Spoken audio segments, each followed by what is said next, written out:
Good morning to one and all present here. Today I am Gunjan from BBS Semester 4 in front of you all to project the topic consumer protection. Before I start my topic, I would like to thank Mrs. Binu Gupta ma'am for giving me an opportunity to project this topic in front of you all. Before I start my topic, I would like to say that consumer is a king, therefore king needs to be protected. Who is a consumer? Person who buys any commodity or service or uses such commodity or service. The service must be rendered to him. He must have paid or promised to pay for the same. If any person who buys commodity with an intention to resell or trade it, then he is not recognized as a consumer. For example, retailers and wholesalers. Consumer protection. Consumer protection implies assurance against anti customer trade practices by the producers or traders. Anti customer trade practices include adulteration, substandard quality, fractional weights and measures, overcharging, misleading claims in advertisements, and many more. Naturally, curbing such practices through legislative and other measures and taking action against the producers and traders indulging in such practices is the essence of consumer protection. Further, why do we need consumer protection? The need of consumer protection arises from the need to protect consumers from the loss or injury or other prevailing malpractices and to ensure physical safety of a customer, access to information, corporate social responsibility to provide quality and quantity of goods at fair prices, customer satisfaction, social justice and trusteeship, survival and growth of business. Consumer rights. First one is right to safety, second one is right to be informed, third one is right to choose, fourth one is right to seek redressal, fifth one is right to be heard, and the last one is right to consumer education. Methods of consumer protection. First one is self regulation by business firms. Many companies have laid down standards of quality and norms of customers' care to project the interest of customers. They have even set up customer service center and grievance cells to redress the problems and grievance of their customers. Second one is business associations. Various business associations such as Federation of India, Chamber of Commerce and Industry, Confederation of Indian Industry, Associated Chamber of Commerce have framed a set of code of conducts which lay down guidelines for dealing with customers. Third one is consumer awareness. It is the most important point. It is not easy to exploit an educated and well aware customer. Consumers must be aware about his rights, responsibilities, and relief available to him under Consumer Protection Act. Self help is the best method of consumer protection. Next is consumer organizations. Consumer organize themselves and form associations to fight against the malpractices of business houses. These organizations play an important role in educating customers regarding their rights and duties. Consumer associations formed as NGOs like Voice, Common Cause, etc. also help consumers to get relief in case of exploitation. There are many other methods such as lok adalats, public interest litigations, consumer protection councils, redressal firms, and consumer welfare funds. Consumer Protection Act 2019. The Consumer Protection Act Bill 2019 was introduced in Lok Sabha by the Minister of Consumer Affairs, Food and Public Distribution, Mr. Ram Vilas Paswan on July 8, 2019. The bill replaces Consumer Protection Act 1986.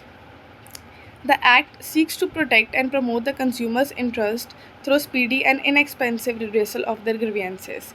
It extends to the whole of India. It is applicable to the all type of business, whether a manufacturer or a trader, whether supplying goods or providing services, including e-commerce firms.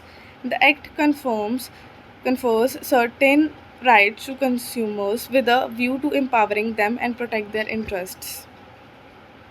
Legal machinery for redressal of grievances. The Consumer Protection Act provides the three-tier machinery for redressal of consumer grievances at the district level, state level, and national level. First one is district level. It is established by the state government in each district. Only those complaints can be filed in the district form where the value of goods or service and the compensation claimed is less than rupees 1 crore. Second one is state commission. It is also set by the state government. It can hear grievances of consumers in the concerned state. The value of compensation claimed should be between 1 crore rupees and 10 crore rupees. Third one is National Commission. It is set by central government. It can hear those complaints where the value of compensation claimed is more than rupees 10 crore.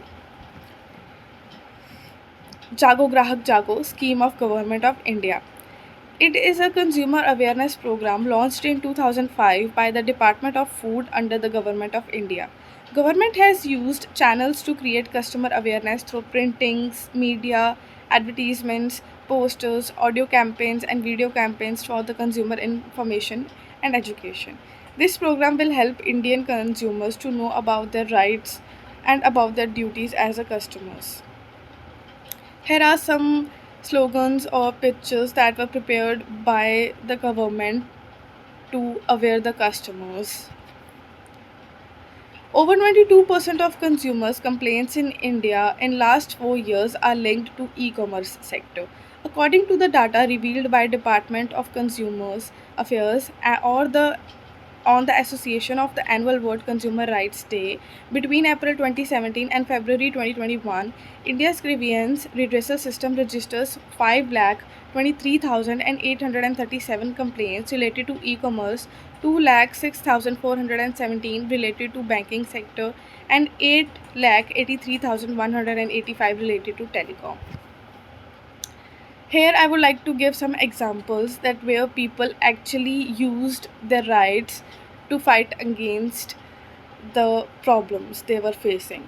Kerala State Electricity Board versus Ravindra. The National Commission considered a complaint regarding fall in electricity voltage damaging the machine in plastic factory and affecting production. The National Commission awarded the compensation to the complainant. Second one is Dr. Arvind Shah versus Kamlaben Kushwala.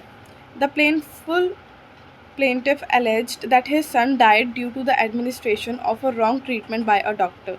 The state commission upholding negligence provided the compensation of rupees 5 lakhs. Here are some useful tips for the consumers.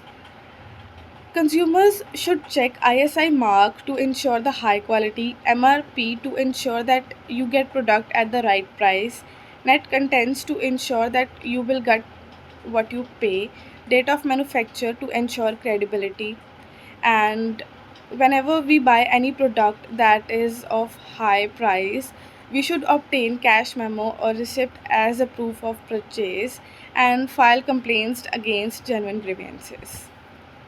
Here is a cash memo that actually used by the shopkeepers whenever we buy any kind of products, and this should be used by the customers, and this is the ISI mark that we should check.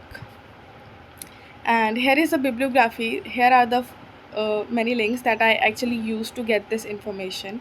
And in the last, thank you very much for listening to me patiently.